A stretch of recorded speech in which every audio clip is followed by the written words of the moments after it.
தமிழ்நாட்டு மக்களுக்கு வணக்கம்.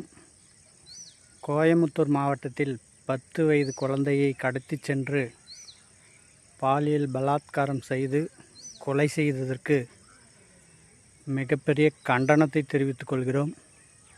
அதேபோன்று அது யார் செய்திருந்தாலும் அவர்களுக்கு கடுமையான தண்டனை தரப்பட வேண்டும்.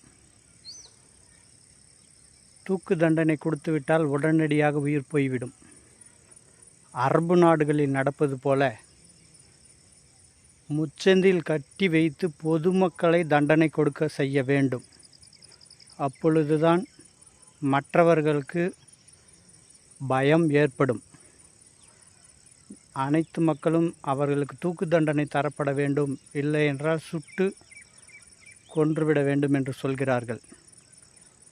அது உடனடியாக அவர்களுக்கு உயிர் போய்விடும். அந்த குழந்தை எவ்வளவு துடிதுடித்து உயிரிழந்ததோ அதுபோன்று அவர் யார் செய்திருக்கிறார்களோ அவர்களும் அதுபோன்று துடிதுடித்து தான் உயிரிழக்கப்பட வேண்டும். அப்பொழுதுதான் மக்களுக்கு ஒரு பயம் வரும். இது போன்று நடைபெறுவதற்கு மத்திய மாநில அரசுகளும் காரணம். ஏனென்று கேட்டால், இப்பொழுது அனைவர் கையிலும் ஸ்மார்ட் போன் உள்ளது. அதில் பல்வேறு ஆபாச வீடியோக்கள் வந்து கொண்டே இருக்கிறது. அதுவும் இதற்கு ஒரு முக்கியமான காரணம். அந்த செயலியெல்லாம் மத்திய மாநில அரசுகள் உடனடியாக தடை செய்யப்பட வேண்டும் என்பதை மிக அழுத்தமாக கூறிக்கொள்கிறோம்.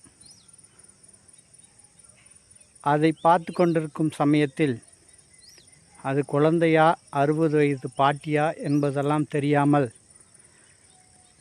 அவர்கள் மது போதையில் இருந்தாலும் எதுவாக இருந்தாலும் உடனடியாக அவரை மீறி அந்த பாலியல் வன்கொடுமை செய்து விடுகிறார்கள். அதற்கு மத்திய அரசும் இது போன்ற செயலியெல்லாம் இனிமேல் செல்போனில் வராதபடிக்கும் தடை செய்ய வேண்டும் என்று மத்திய அரசை பணிவோடு கேட்டுக்கொள்கிறோம்.